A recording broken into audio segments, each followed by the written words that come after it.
नमस्कार। वेब दर्पण में आप सभी का स्वागत है। आइए एक नजर डालते हैं आज के मुख्यांश पर। ओडिशा के स्थापना दिवस पर उपराज्यपाल का संदेश। अंडमान निकोबार संसदीय निर्वाचन क्षेत्र के लिए दूसरा रैंडमाइजेशन प्रक्रिया शुरू।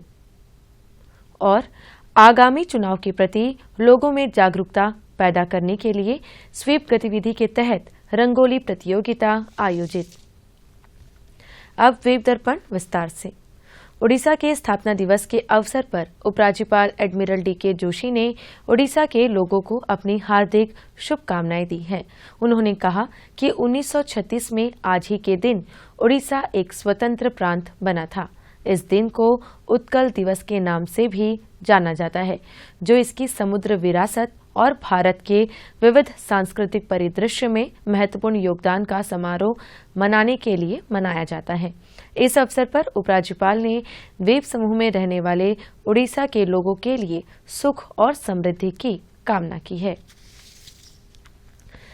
दक्षिण अंडमान के उपायुक्त कार्यालय के सम्मेलन हॉल में आज भारत के निर्वाचन आयोग द्वारा नियुक्त उम्मीदवारों तथा सामान्य पर्यवेक्षक की उपस्थिति में ईवीएम तथा वीवीपैट और ईवीएम प्रबंधन पद्धति पर आगामी आम चुनाव के लिए अंडमान निकोबार संसदीय निर्वाचन क्षेत्र के लिए दूसरा रैंडमाइजेशन आयोजित किया गया।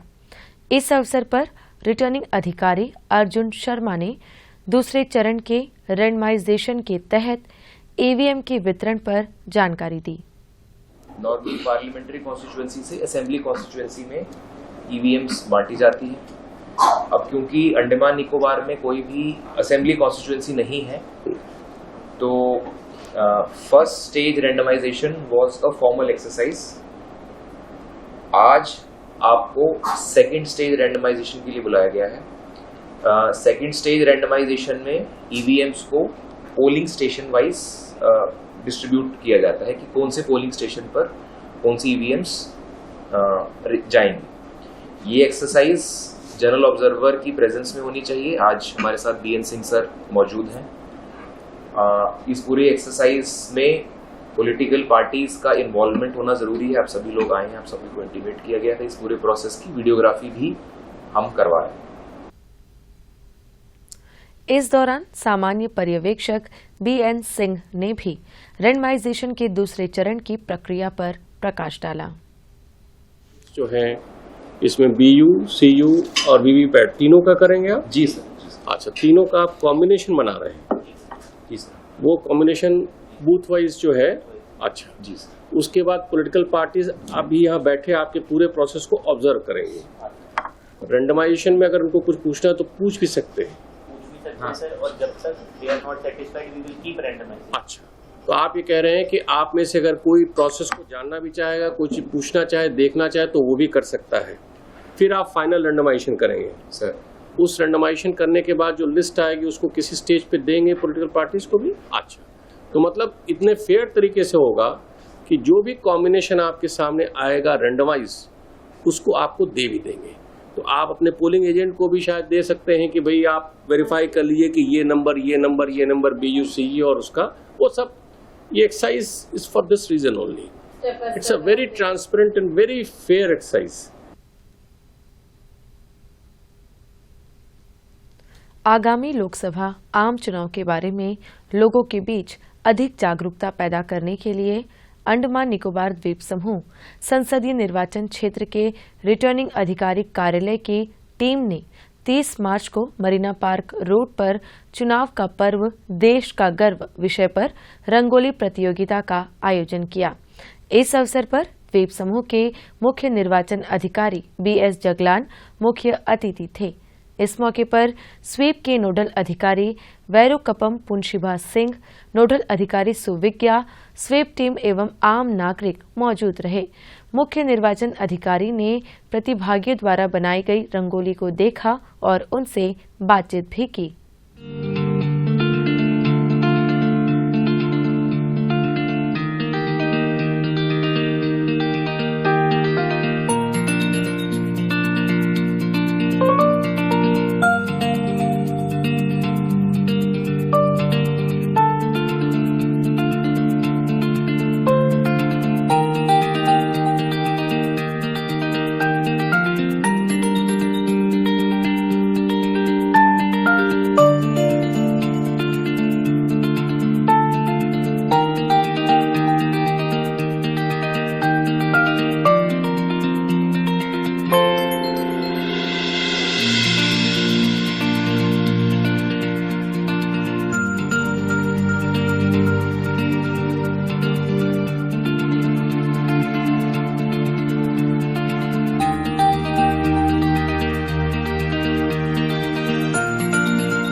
मेरा नाम टी रितिका है। हम लोग डेयरी फार्म के निवासी हैं।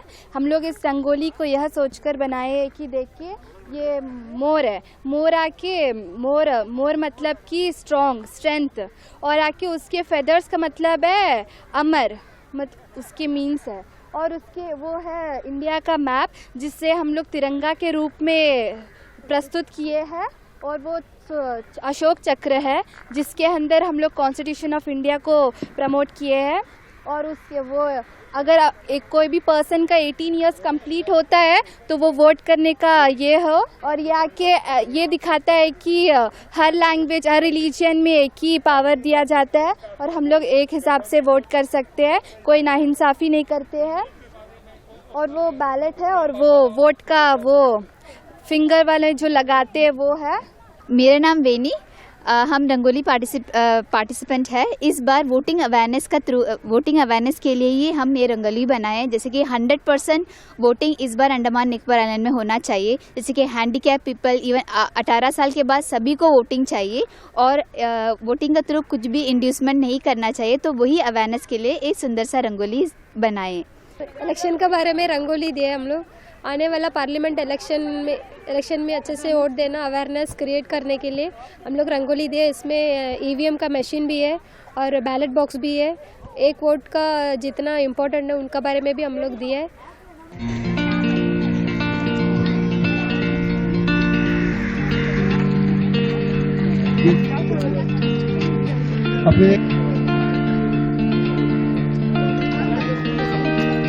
अपनी रंगोली के बाद आएंगे।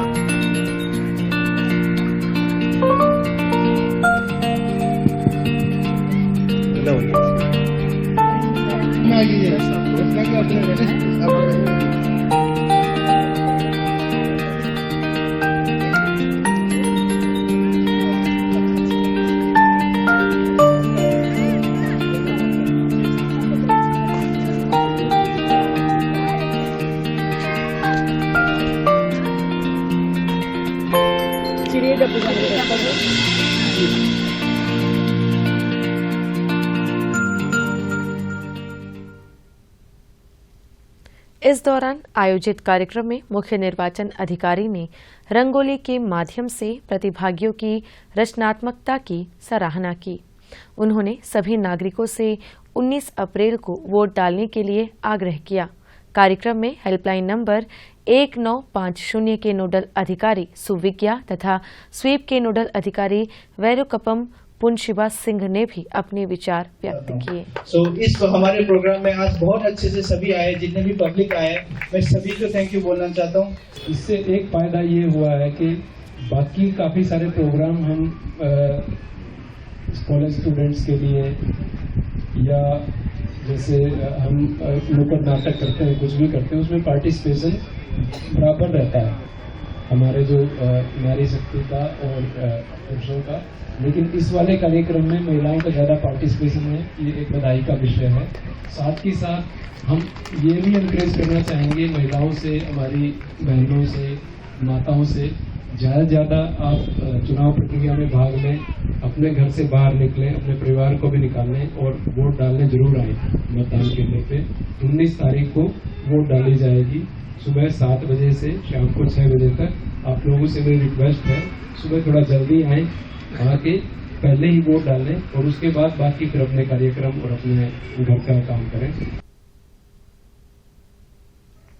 मुख्य निर्वाचन अधिकारी ने प्रतियोगिता के विजेताओं को ट्रॉफी और प्रमाण पत्र प्रदान किए।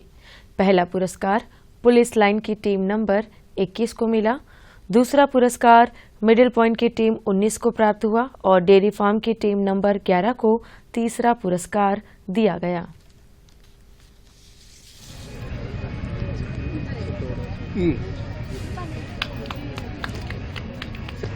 वेणी के राजलक्ष्मी, अनुसिया, महेंद्र स्वामी, चंद्र कुमार, एक Chandra Kumar, team number 19, second prize. Yes 21, एक Krishna, Priya, Shanti, Neelavati. Give a big hand, तालियां बजनी चाहिए। अंडमान निकोबार के तत्कालीन प्रांतीय सरकार के 7 प्रतिष्ठित सरकारी सेवकों, जिन्हें दूसरे विश्व युद्ध के दौरान 23 मार्च 1943 को जापानी सेना द्वारा मृत्यु दी गई थी, उन्हें श्रद्धांजलि देने के लिए मरीन हिल स्थित शहीद वेदी स्थल 7 सपूत पार्क में 30 मार्च को श्रद्धांजलि कार्यक्रम आयोजित किया गया। इस अवसर पर प्रियजनों एवं परिवार के सदस्यों द्वारा उनके स्मारक पर श्रद्धा सुमन अर्पित कर उन्हें श्रद्धांजलि दी गई।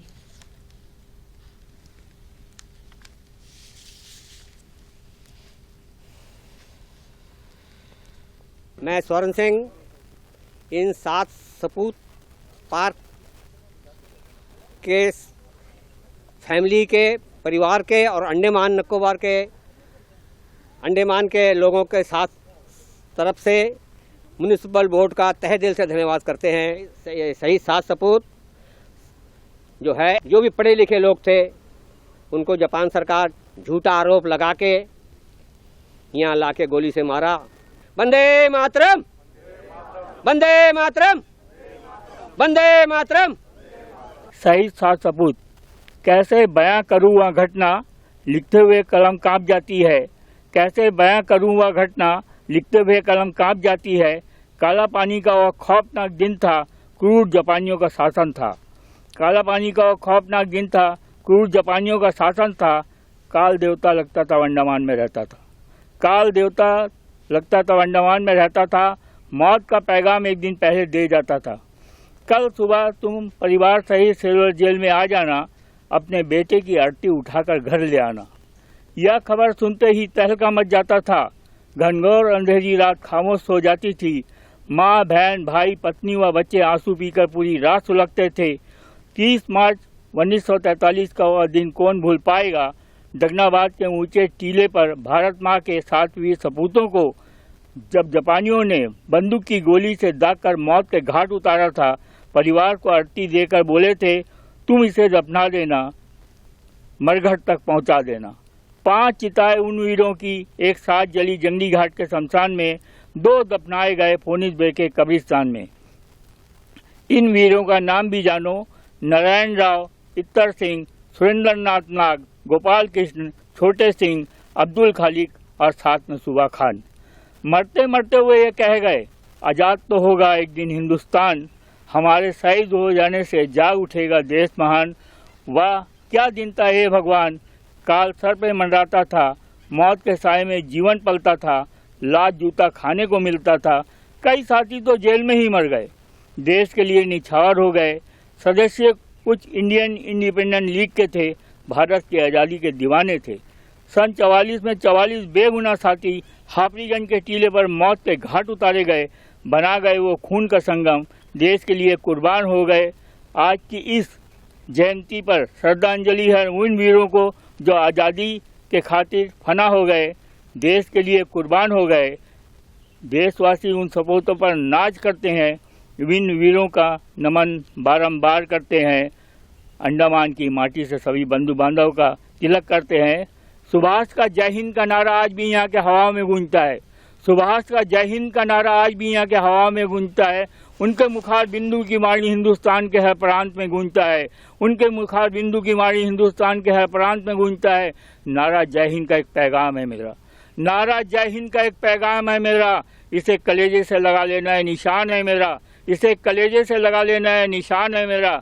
मैं रहूं या ना रहूं, मैं रहूं या ना रहूं, आजाद रहे हिंदुस्तान मेरा, आजाद रहे हिंदुस्तान मेरा, आजाद रहे हिंदुस्तान मेरा। 61वां राष्ट्रीय समुद्री दिवस समारोह के अवसर पर इंडियन रजिस्टर ऑफ शिपिंग के सहयोग से 30 मार्च को पोर्ट ब्लेयर के समुद्री वाणिज्य विभाग द्वारा रक्तदान शिविर आयोजित किया गया। यह रक्तदान शिविर MMD कोलकाता के प्रधान अधिकारी विक्रांत राय की अध्यक्षता में आयोजित किया गया। इस मौके पर रक्तदाताओं ने स्वेच्छा से रक्तदान किए।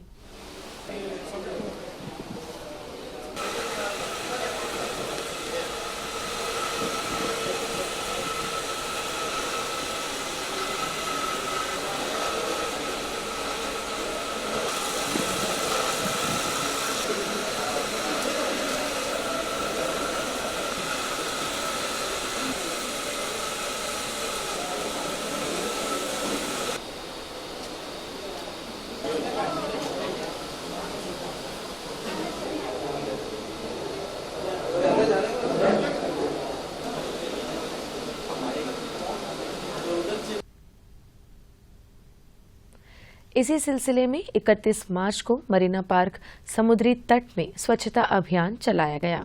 अभियान के दौरान तट से कूड़े कचरों का निपटान कर उसे पोर्ट ब्लेयर नगरपालिका परिषद को सौंपा गया।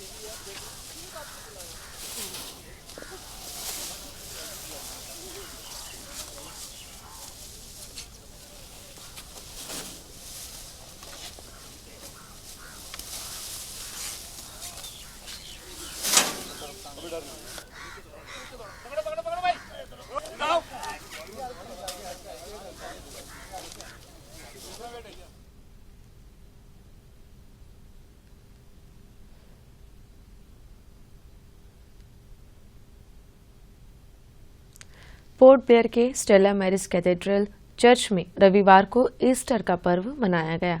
इस मौके पर सभी गिरजाघरों में विशेष प्रार्थना सभा आयोजित की गई। इस अवसर पर सभी ईसाई समुदाय से जुड़े लोगों ने प्रभु यीशु के विचारों को सुना और उसे दोहराया। इसके बाद पोर्ट ब्लेयर के बिशप मोस्ट रेवरेंट विश्वासम सिल्वाराज ने सभी को इस दिन की शुभकामनाएं देते हुए दिवस को मनाए जाने के उद्देश्य पर प्रकाश डाला।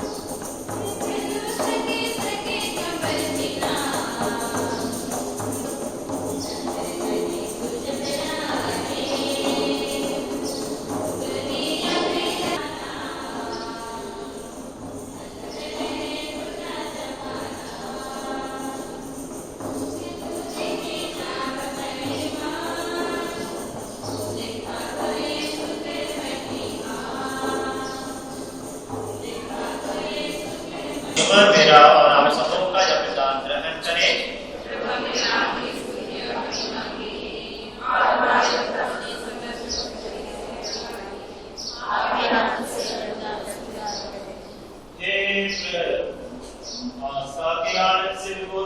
तुझे यह बलिदान चढ़ा रहे हैं, इसके द्वारा तेरी कलीसिया पूर्ण रीति से समझन पाती और पोषित होती हमारे प्रभु क्रिस्त के द्वारा।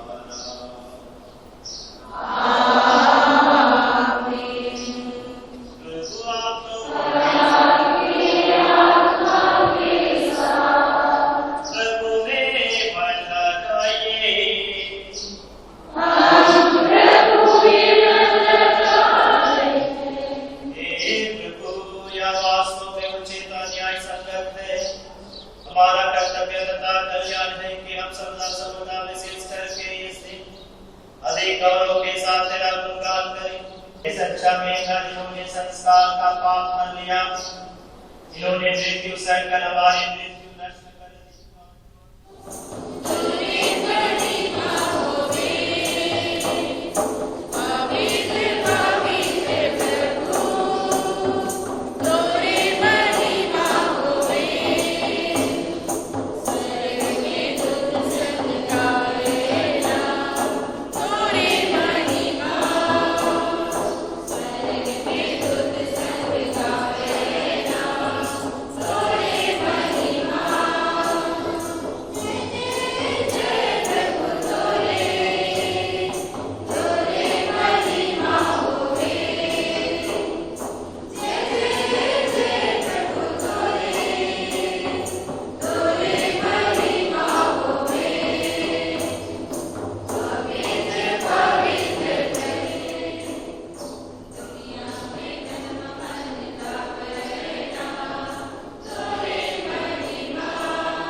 पिता और पुत्र और पवित्र आत्मा के नाम पर आमीन। हमारे प्रभु यीशु क्रिस्त की कृपा, ईश्वर का प्रेम तथा पवित्र आत्मा का साहचर्य आप सबों को प्राप्त हो। At the outset, my dear brothers and sisters, I wish you a happy Easter. May this Easter be a sign of grace for all of us. हम प्रभु यीशु क्रिस्त के जीवन में 3 विशेष रहस्यों को मनन चिंतन करते हैं। एक है प्रभु का जन्म, जो हम लोग क्रिसमस के समय मनाते हैं। दूसरा प्रभु का मरण, प्रभु का सैक्रिफाइस, जिसको हम लोग गुड फ्राइडे के दिन में मनाया था। और आज हम प्रभु यीशु क्रिस्त के पुनरुत्थान को याद करते हैं। Jesus who died on the cross was buried, on the third day he rose again. That is our faith. ये हमारा विश्वास है। यदि हम प्रभु का वचन को पढ़ेंगे, शुरुआत की कलीसिया में शिष्यों ने इन्हीं बातों को लेकर लोगों के बीच में संदेश देने के लिए गए। प्रभु यीशु क्रिस्त मर गए, प्रभु यीशु क्रिस्त पुनर्जीवित हुए और पुनर्जीवित प्रभु यीशु क्रिस्त दोबारा फिर आवेंगे। प्रभु अपने मरण के द्वारा हमारे पापों को मिटाया। प्रभु हमें अपने पुनरुत्थान के द्वारा हमें मुक्ति दिलाया है। अब प्रभु दूसरे आगमन के द्वारा हमें न्याय देने के लिए आएंगे। हमारे विश्वास के अनुसार जिस प्रकार प्रभु यीशु क्रिस्त पुनर्जीवित हुए, उसी प्रकार हम पुनर्जीवित होंगे और स्वर्ग जाएंगे, प्रभु का दर्शन करेंगे। इस आंखों से प्रभु का दर्शन करेंगे, प्रभु के साथ सदा सर्वदा जिएंगे, प्रभु को हमेशा धन्यवाद देते रहेंगे। इसलिए मैं आशा करता हूँ, मैं प्रार्थना करता हूँ कि हम सब कोई जो यीशु क्रिस्त पर विश्वास करते हैं, इस महान पर्व पे अर्थ को समझते हुए अपने जीवन को हम प्रभु को समर्पण करने के लिए कोशिश करें। अभी हम लोग गुड फ्राइडे मनाए, प्रभु का मरण दिवस मनाए, और आज हम लोग पास्का पर्व मनाते हैं, प्रभु का पुनर्जीवन को याद करते हैं। क्या प्रभु का मरण और पुनरुत्थान की महिमा, प्रभु का मरण और पुनरुत्थान की कृपा हमारे परिवार तक पहुंचा है? हम ऐसा व्यक्ति ना बने जो पर्व के मतलब को, अर्थ को ना समझते हुए पर्व बनाने वाले व्यक्ति बने। हम ज़रूर विश्वास करें, प्रभु मेरे लिए मर गए, प्रभु मेरे लिए पुनरुत्थान हुए हैं, पुनर्जीवित हुए हैं, और मैं विश्वास करता हूँ प्रभु न्याय देने के लिए दोबारा मेरे पास आएंगे। मैं आप सबों से आमंत्रित करता हूँ, ईश्वर के आशीर्वाद, पुनर्जीवित प्रभु यीशु क्रिस्त के आशीर्वाद हम सबों के साथ में सदा सर्वदा जीवित रहे। और आज विशेष रूप से हमारे देश के लिए हमें प्रार्थना करने का ज़रूरत है, ताकि ईश्वर के आशीर्वाद से हमारी भारत देश आगे बढ़ते जाए। हमारे भारत देश में एकता, हमारे भारत देश में शांति, हमारे भारत देश में ईश्वर की कृपा सदा सर्वदा बनी रहे। यही हमारी प्रार्थना है, यही हम सबों की प्रार्थना होनी चाहिए। इसके देश के लिए प्रार्थना करना, अपने परिवार के लिए प्रार्थना करना और अपने आप के लिए भी प्रार्थना करना। ईश्वर की मरण और पुनरुत्थान की पर्व को अच्छी तरह से मनाते हुए ईश्वर की कृपा से हम आगे बढ़े। जय यीशु। और एक बार सबों को हैप्पी ईस्टर। होप टाउन में 42वें वार्षिक पनगुनी पोंगल आयोजित किया गया। इस अवसर पर कावड़ियों द्वारा शोभा यात्रा निकाली गई, जिसमें श्रद्धालु दूध कलश तथा भाला लेकर यात्रा में शामिल हुए और भगवान के प्रति अपना श्रद्धा व्यक्त किया।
और अब अंतरद्वीपीय जलयान यात्रा संबंधी सूचना।